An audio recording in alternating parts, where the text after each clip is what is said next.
And the purpose of these programs is to address controversial areas in science and technology. And as it turns out, we're finding that almost everything in science and technology is potentially controversial. We're interested in determining where the challenges are. Some of the areas are very well known. Most members of the public are aware of them, and there are sometimes issues that have been long-standing.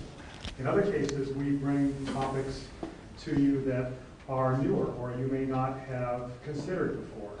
Tonight's topic falls in between those two areas, in that we're going to be looking at something that is related to the stem cell question, which many of you, and probably all of you, have been thinking about and heard about.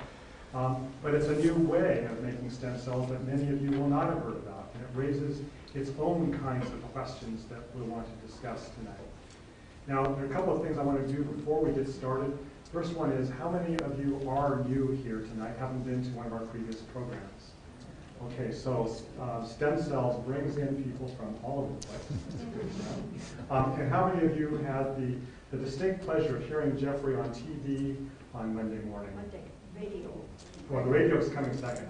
TV, anybody saw Jeffrey and me on CW6? 2 people, okay.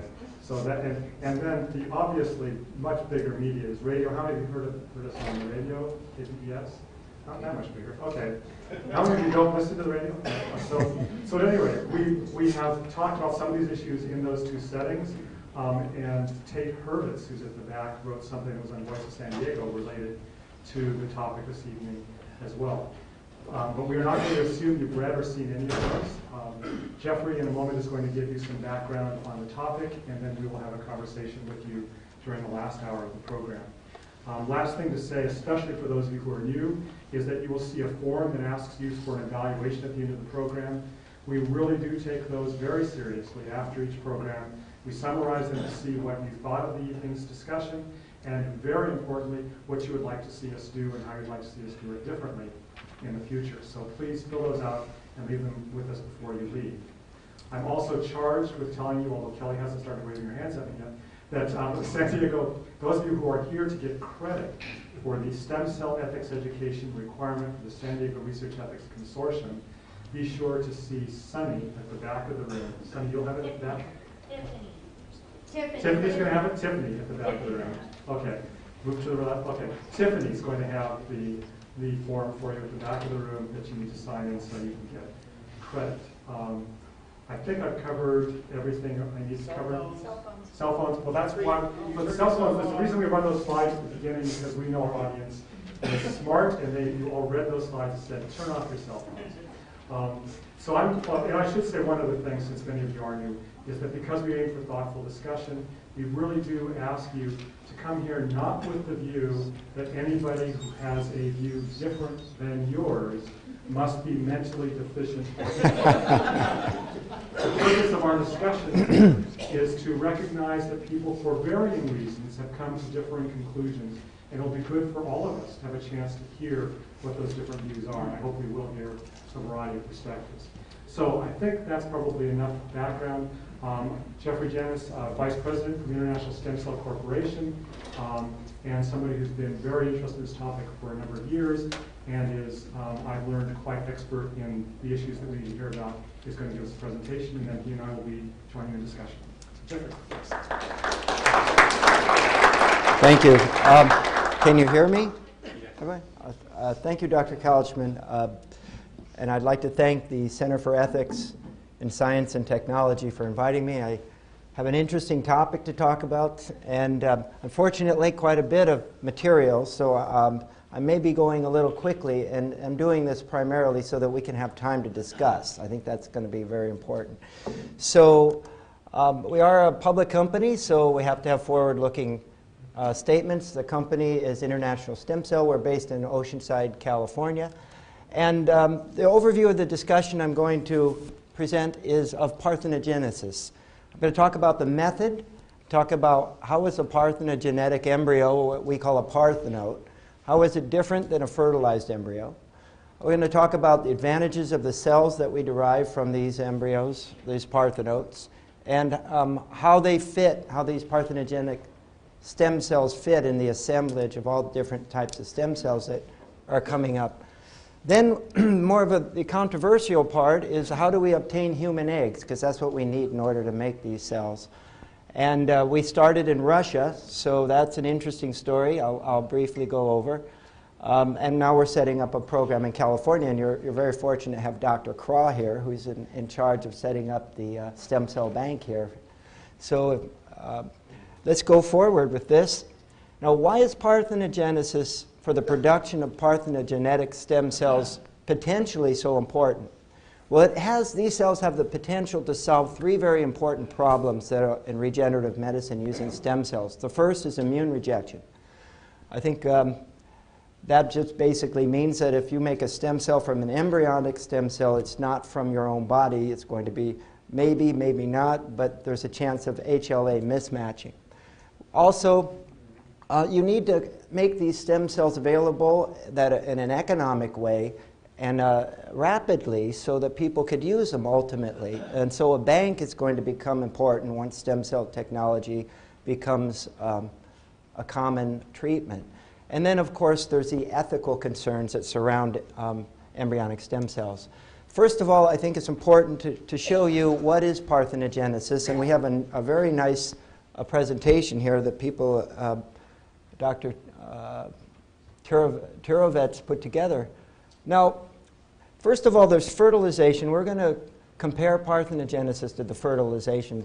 Fertilization, everyone knows, a sperm fertilizes an egg and it activates it, and it starts a process of a calcium flux, or a calcium wave, a large wave in the beginning followed by a series of small calcium waves over time. This activates the egg and starts the fertilization process. In parthenogenesis, we've mimicked this with a chemical called ionomycin, which stimulates the first large calcium wave, followed by one of two chemicals, 6-DMAP or 6-dimethylaminopurine or puromycin. Either of those chemicals will initiate the second set of waves, basically mimicking fertilization. And in both cases, you have cleavage, followed by division, followed by the formation of a blastocyst after maybe 5 to 12 days or 8 to 12 days. Both of these are, in the fertilization case, you can make embryonic stem cells by opening this blastocyst and taking the cells out of the inner cell mass. Or, if you implant it in a woman's uterus, you can have a baby. With parthenogenetic activation, you can create parthenogenetic stem cells, but there's no life possible. Now, the question always comes about chromosome numbers.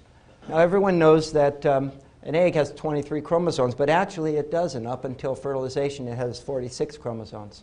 With fertilization, you get 23 chromosomes from the sperm, which are then united with 23 chromosomes from the egg. However, the second polar body pulls out the set of 23 chromosomes in fertilization, leaving 46, which then becomes the blastocyst, leading to embryonic stem cells or children. That's the fertilization case. Now, with parthenogenesis, we utilize two techniques that yield two different types of cells. The first is a heterozygous stem cell, and I'll talk more about this later. The way we do this is we use ionomycin and 6-DMAP. Now, as you know, that stimulates the process of activation. However, 6-DMAP destroys the spindle inside the egg, which drags apart the two sets of chromosomes, leaving all 46 chromosomes from the mother in the oocyte, or in the egg.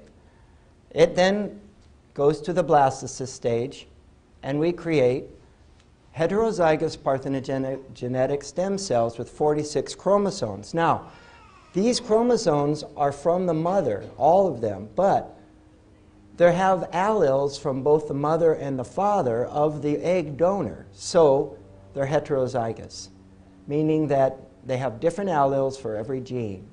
The second way that we make parthenogenetic activation is with ionomycin, but instead we use puromycin. Now, the puromycin, to carry the second set of calcium waves, does not destroy the spindle. Therefore, 23 chromosomes leave. However, it's activated and it becomes a blastocyst. So how can this be? you're supposed to have 23 chromosomes. How do we get to 46? Well, what happens is the DNA or the chromosomes self-replicate, forming 46 chromosomes, but each allele is identical. They're identical alleles, meaning it's a simple genome relative to the heterozygous case. That's called a homozygous parthenogenetic stem cell. Now, as I said, parthenogenesis allows the creation of cells that are matched to the donor. That means that the first case, with heterozygous cells, the woman who donated the egg, those cells will match her genome. They won't be immune rejected. However, we can make these cells in the second way, that these cells can be immune matched to large segments of the population. And the way this works, and this is the power of the parthenogenetic stem cell, is that if the egg donor has a common immune type, that's an immune type that's common in the population, then if those 23 chromosomes carry that common immune type and they replicate, then you end up with homozygous stem cells that duplicate a common immune type. And then in the population, that immune type, since it's common, many people can have those stem cells or cells derived from those stem cells because there will be HLA matched to that haplotype. And as a matter of fact, we've already created one line of parthenogenetic stem cells that has the most common haplotype in the United States population. And it will match 75 million individuals from different racial groups. So that's the power of parthenogenetic stem cells. And I want to explain with this cartoon or this slide a little more about why this matching works. Now, when you have in the top case, you have the recipient, and the recipient here is a normal heterozygous person. They have alleles for the mother and the father. And here's a stem cell. Say it's a heterozygous stem cell, maybe an embryonic stem cell. It is also heterozygous. Now you have mismatches. That is mismatched. That is mismatched. And this is mismatched with the genome, and if they're immune genes coding for the HLA genes, the immune system, they're mismatched, you'll get rejection.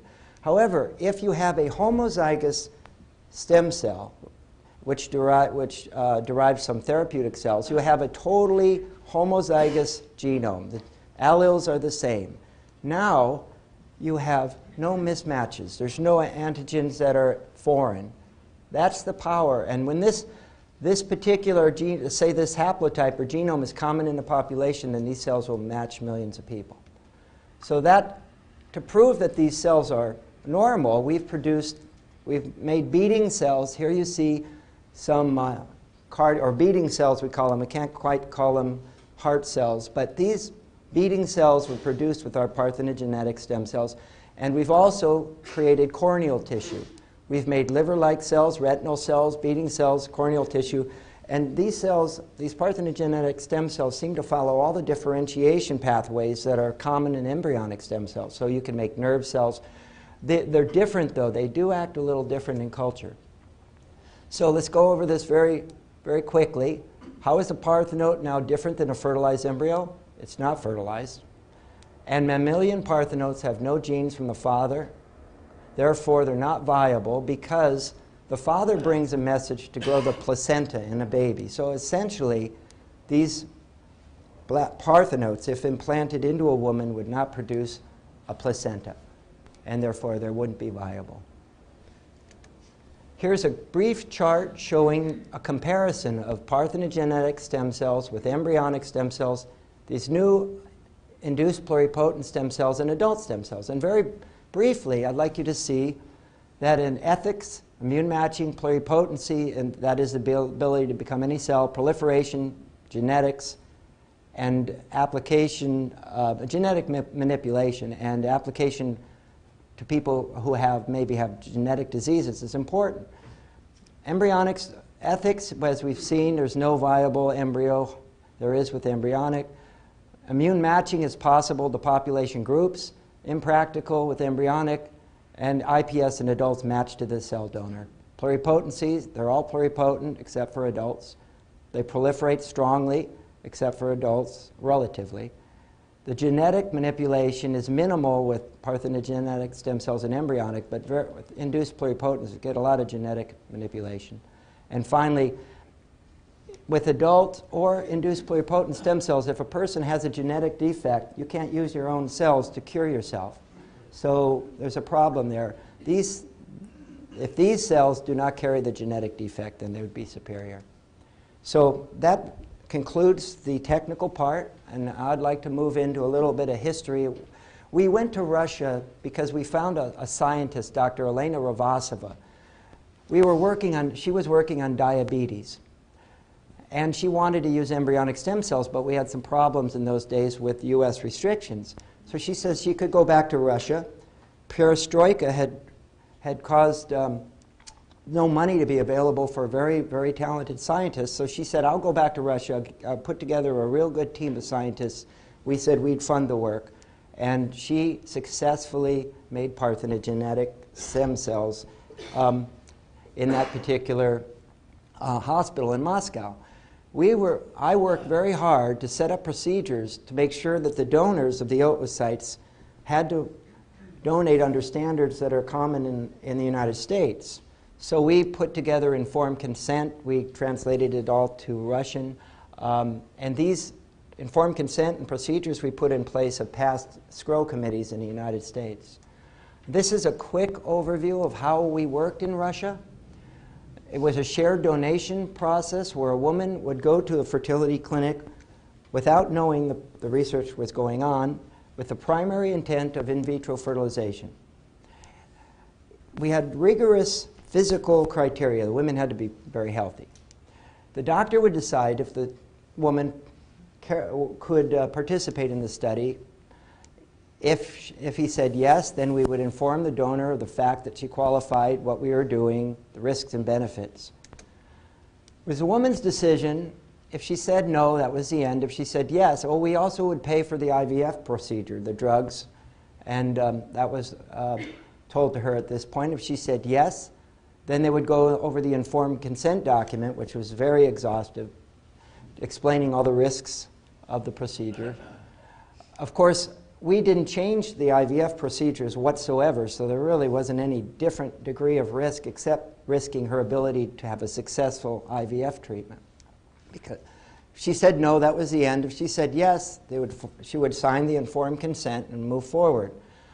The doctor would, after the hormonal treatments, the doctor would perform the oocyte pickup. Then an independent embryologist in the lab would look at the eggs and say, yes, these are healthy, and she can afford to donate a few eggs to research, or no, I don't have good enough eggs, she can't donate any. Because if there's a risk for her not becoming pregnant, we would say, we didn't want to take it. And so there would be no donation, we'd still pay. So that was the deal.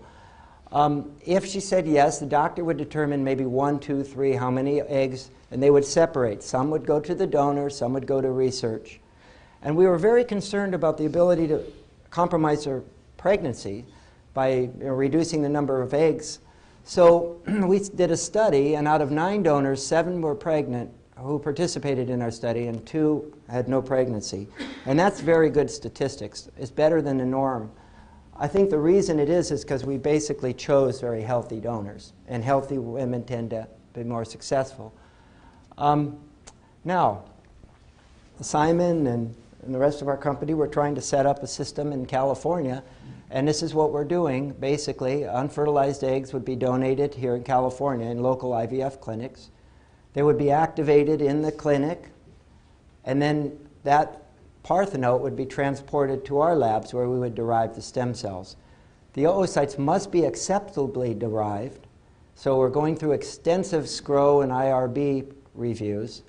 We have to make sure that the donors are healthy enough and have never been exposed to any diseases that might make them not qualified to give cells that would be used in a therapeutic setting. So we have to screen them for their lifestyle, all these sorts of things to make sure that the FDA would approve of cells for therapeutic use. And then, of course, we have to track all all the eggs and the parthenotes from the very beginning to the very end. Each egg that is donated has to be tracked carefully to make sure they're not misused. Acceptably derived, there's quite a bit of established regulation, and we are working right now to comply. We do have we're putting a twist on this because we're setting up an independent biointegrity coordinator who's going to monitor the procedures and make sure, especially how any money or any history of the eggs and the parthenotes, make sure that it's all done properly. Now, I'm changing gears a little bit. There's 3 types of donors who can give eggs. Research use only donors. These are people who are not going for IVF. They're going to donate all their one round of 1 month's worth of eggs through hormonal treatments totally for research. There must be no recruitment. Oh, they do require recruitment, but there must be no inducement. You can't pay for the eggs. You can't encourage women to do this unless they're totally altruistic. They're vulnerable, so we have to give additional screening, such as psychologists have to look at them, make sure that they really, truly know what they're doing and they want to donate. And there should be no expectations of immediate benefit to them or their family. Advantages of these types of donors is you'll get more eggs. You get the entire amount of eggs that they would express in one hormonal treatment. It might be from 12 to 15. There's no potential she's not going in for IVF, so you're not going to compromise the IVF success, and there are willing donors. We've actually met with several women who have already said they want to donate in our program. The third-party donors, surrogate donors, this is where a couple wants to have a baby. They go to a woman, they pay for the woman to go through an IVF, and they use her eggs to have their babies. If this group of women may give some of the eggs for research and some of the eggs for IVF for the other couple. We have to have, the contact has to be between the intended parents and the surrogate donor first. We cannot approach anyone before that happens. You can only compensate for specific types of IVF costs. They're called reasonable costs defined by law. The advantages of this is the surrogate donors actually have a history of oocyte donation. They're usually young women, and they don't donate. They actually sell their eggs to couples, and they're usually express healthy. They're healthy women who express eggs, and there's a history there, and that eliminates a lot of unknown. And the third area is, in a very unlikely group, is IVF sharing, like we did in Russia. This is very unlikely to happen in the United States, simply because couples who go in for IVF are much more interested in having babies. They don't want to do anything that might risk that. So we don't think there'll be a lot of people in this program, but we have to go through quite a bit of the extensive process. We have no guarantee of obtaining oocytes, and obviously we have to monitor the fate of all the oocytes to make sure that they're used properly. The only advantage here is there's more potential donors available. So where are we today? Today we've proven human parthenogenesis, published papers. We've proven the cells can become therapeutic cells, or with therapeutic potential, I should say. We've got 2 IVF clinics in the program. They're very enthusiastic about starting this program. We've found several altruistic donors. We've got good tissue practices and CGMP processes and validations in our laboratories. We've got IRB approval. We're now working with an independent biointegrity coordinator, and we're just in the process of getting SCRO approval. That's a stem cell research oversight approval. I'd like to thank our 9 donors from the Moscow work, all the people at International Stem Cell who worked on this project, Dr. Kalichman, and the San Diego Research Ethics Consortium we're working with also. Thank you.